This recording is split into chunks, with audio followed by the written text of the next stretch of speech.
गणेशाय नमः।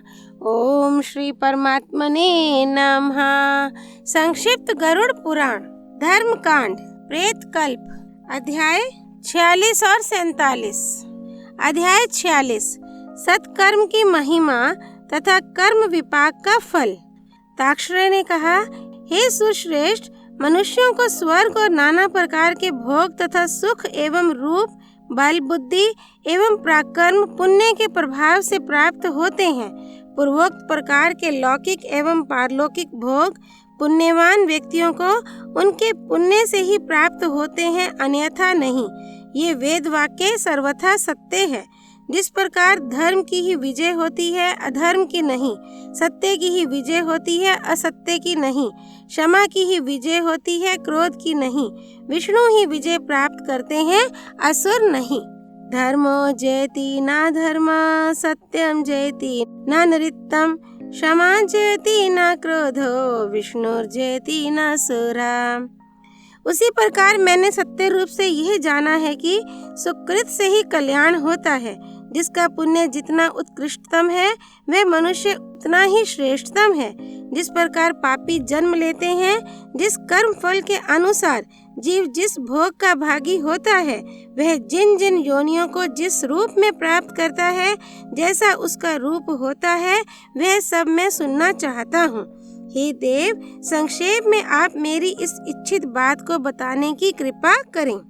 श्री कृष्ण ने कहा, हे कश्यप पुत्र गरुड़, शुभाशुभ फलों के भोग के अनंतर जिन लक्षणों से युक्त होकर मनुष्य इस लोक में उत्पन्न होते हैं, उनको तुम मुझसे सुनो। हे पक्षी श्रेष्ठ, इस लोक में आत्मज्ञानियों का शासक गुरु है, दुरात्माओं का शासक राजा है और गुप्त रूप से पाप करने वाले प्राणियों का शासक सूर्य पुत्र यम है। अपने पापों का प्रायश्चित ना किए जाने पर उन्हें अनेक प्रकार के नरक प्राप्त होते हैं। वहाँ की यातनाओं से विमुक्त होकर प्राणी मरते लोक में जन्म लेते हैं। मानव योनि में जन्म लेकर वे अपने पूर्व पापों के जिन चिन्हों से युक्त रहते हैं, मैं उन लक्षणों को तुम्हें बताऊंगा।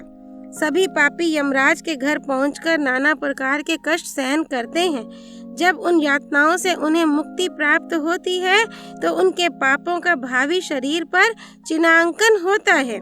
उन्हीं चिन्हों से संयुक्त होकर वे पुनः इस पृथ्वी लोक में जन्म ग्रहण करते हैं। यथा असत्यवादी हकलाकर बोलने वाला, गाय के विषय में झूठ बोलने वाला गूंगा, ब्रह्महंता कोढ़ी, मद्यपी, काले रंग के दांतों वाला, स्वर्ण चोर, कुत्सित एवं विकृत नखों वाला और गुरु पत्नी गामी चर्म रोगी होता है तथा पापियों से संबंध रखने वाला निम्न योनि में जन्म लेता है। और दान ना देने वाला दरिद्र, अयाज्य का यज्ञ करने वाला ब्राह्मण, ग्राम सुक्कर, बहुतों का यज्ञ कराने वाला गधा और आमंत्रक भोजन करने वाला कौवा होता है। बिना परीक्षण किए हुए भोजन को ग्रहण करने वाले निर्जन वन में व्याघ्र होते हैं। अन्य प्राणियों को बहुत तर्जना देने वाले पापी बिलार, कक्ष को जलाने वाले जुगनू, पात्र को विद्या ना देने वाला बैल, ब्राह्मण को बासी अन्न देने वाला कुत्ता, दूसरे से ईर्ष्या और पुस्तक की चोरी करने वाला जात्यंध और जन्मांध होता है। फलों की चोरी करने से मनुष्य के संतान की मृत्यु हो जाती है, इसमें संदेह नहीं है। वह मरने के बाद बंदर की योनि में जाता है, तदनंतर उसी के समान मुख प्राप्त कर पुनः मानव योनि में उत्पन्न होता है और गंडमाला के रोग से ग्रस्त रहता है। जो बिना दिए स्वयं खा लेता है, वह संतानहीन होता है। वस्त्र की चोरी करने वाला गोह, विष देने वाला वायुभक्षी सर्प, संन्यास मार्ग का परित्याग करके पुनः अपने पूर्व आश्रम में प्रविष्ट हो जाने वाला मरुस्थल का पिशाच होता है। जलापहर्ता पापी को चातक, धान्य के अपहरणकर्ता को मूषक और युवावस्था को ना प्राप्त हुई कन्या का संसर्ग करने वाले को सर्प की योनि प्राप्त होती है।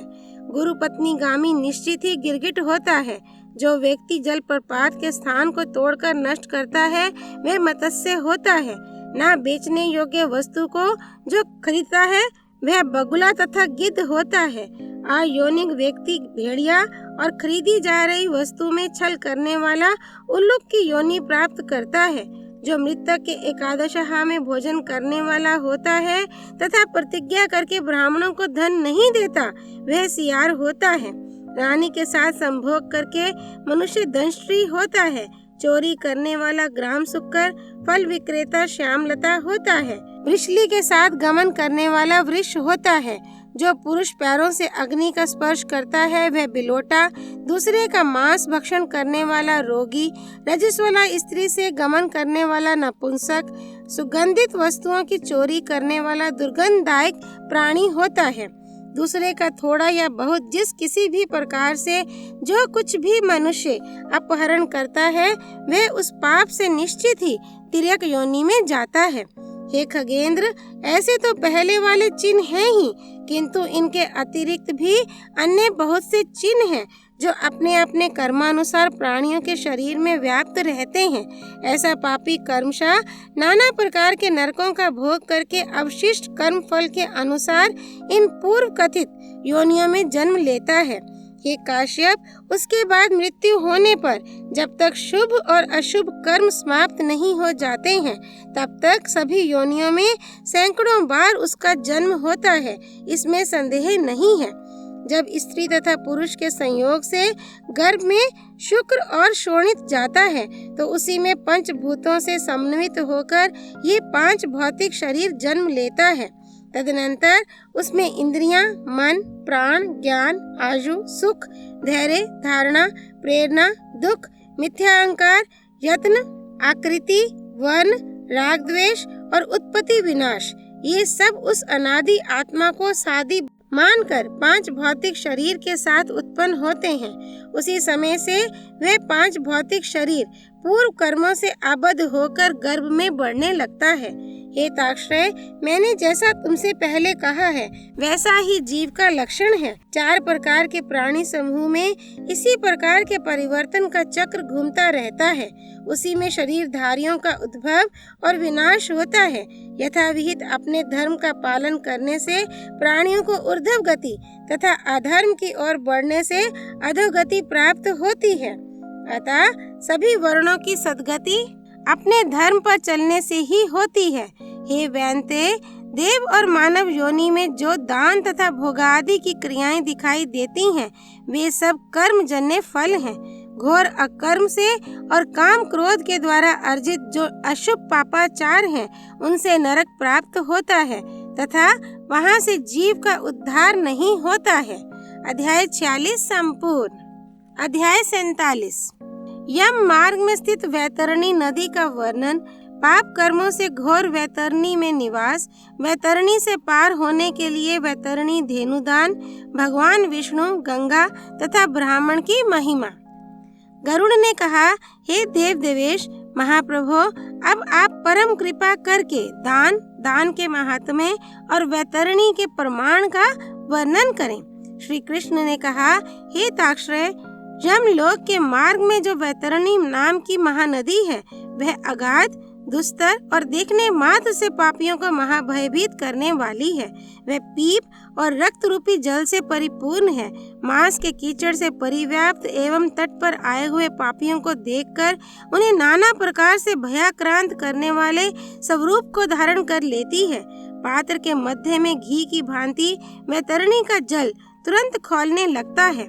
उसका जल कीटाणुओं एवं वज्र के समान सूंड वाले जीवों से व्याप्त है।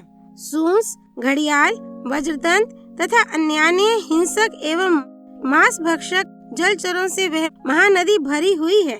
परले के अंत में जैसे 12 सूर्य उदित होकर विनाश लीला करते हैं वैसे ही वे वहां पर भी सदैव तपते रहते हैं, जिससे उस महाताप में वे पापी चिल्लाते हुए करुण विलाप करते हैं। उनके मुख से बार बार हा भ्रात हा तात यही शब्द निकलता है। वे जीव उस महाभयंकर धूप में इधर उधर भागते हैं, उस दुर्गंध पूर्ण जल में डुबकी लगाते हैं और अपनी आत्म गलानी से व्यथित होते हैं।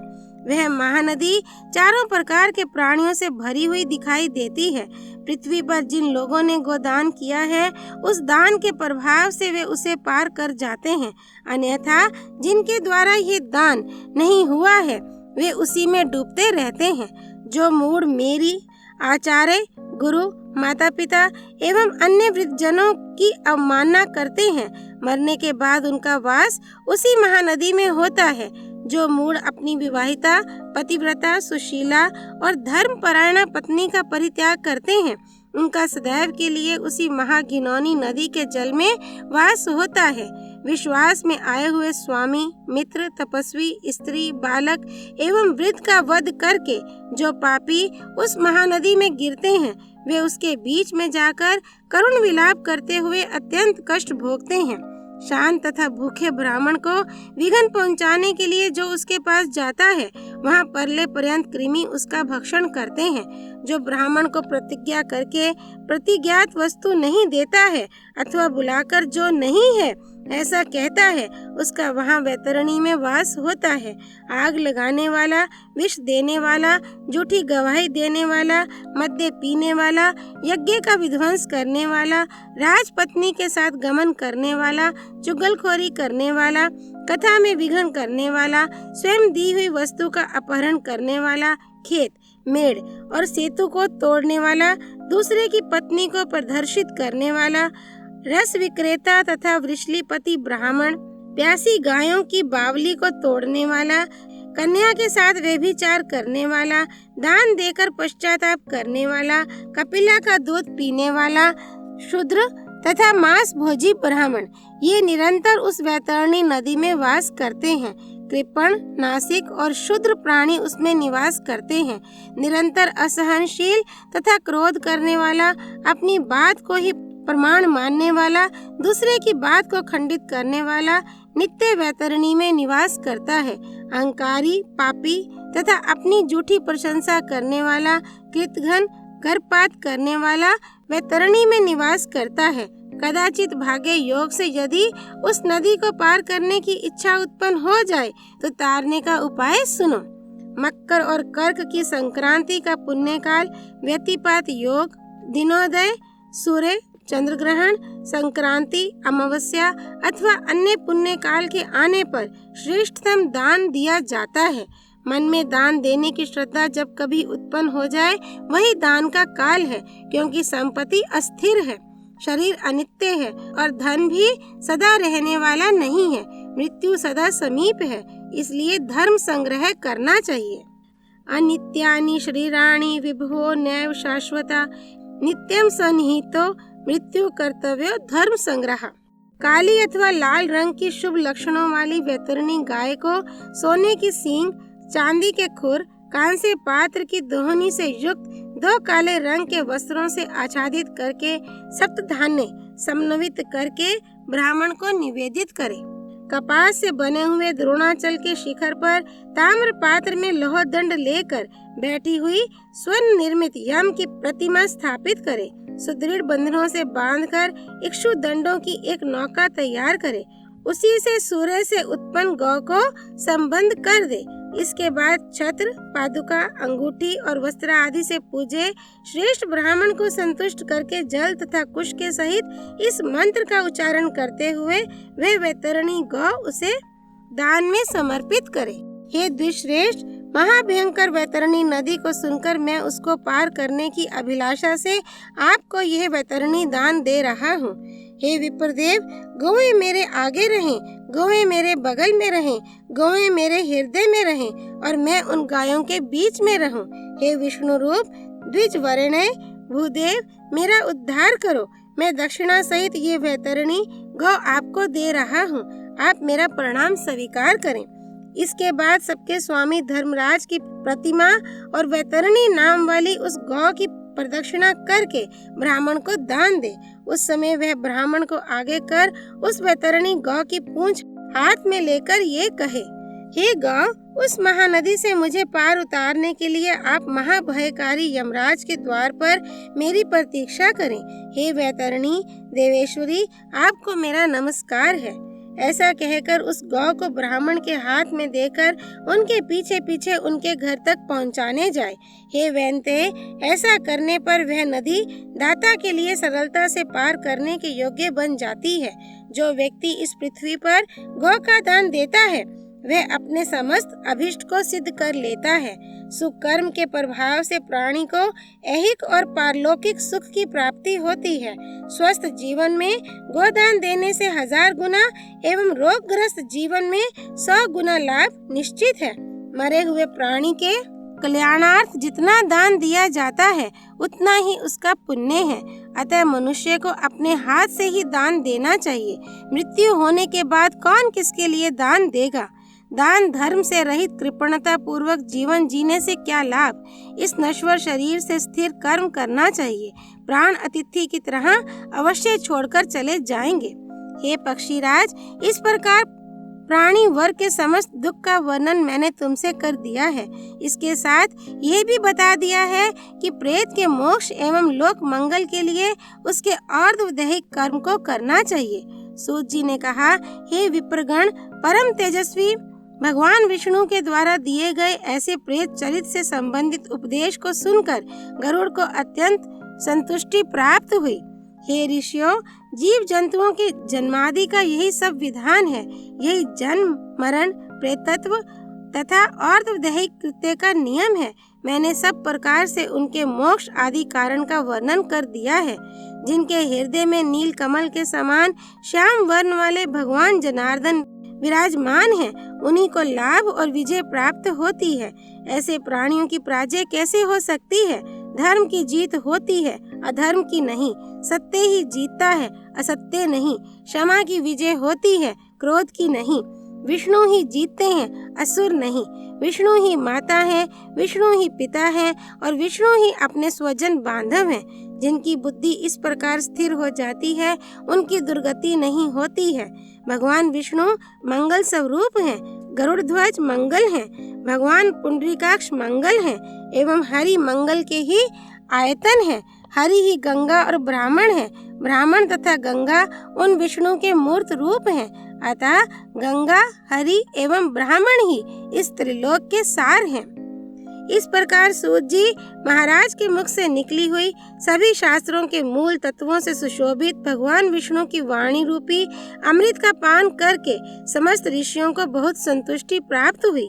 वे सभी परस्पर उन सर्वार्थ दृष्टा सूत जी की प्रशंसा करने लगे। शौनक आदि मुनि भी अत्यंत प्रसन्न हो गए। प्राणी चाहे अपवित्र हो या पवित्र हो, सभी अवस्थाओं में रहते हुए भी जो पुंडरीकाक्ष भगवान विष्णु का स्मरण करता है, वह बाहर और भीतर से पवित्र हो जाता है। अपवित्र पवित्रो वा सर्वावस्थां गतो अपि वा या सम्रेत पुंडरीकाक्षं सा बाह्याभ्यंतर शुचि। अध्याय 47 संपूर्ण। त्वमेव माता च पिता त्वमेव, त्वमेव बन्धुश्च सखा त्वमेव, त्वमेव विद्या द्रविणं त्वमेव, त्वमेव सर्वं मम देव देव। श्री विष्णु नारायण भगवान की जय। भगवान श्री कृष्ण की जय। गरुड़ पुराण की जय। श्री हरि अर्पणमस्तु। धर्म की जय हो, अधर्म का नाश हो, प्राणियों में सद्भावना हो, विश्व का कल्याण हो।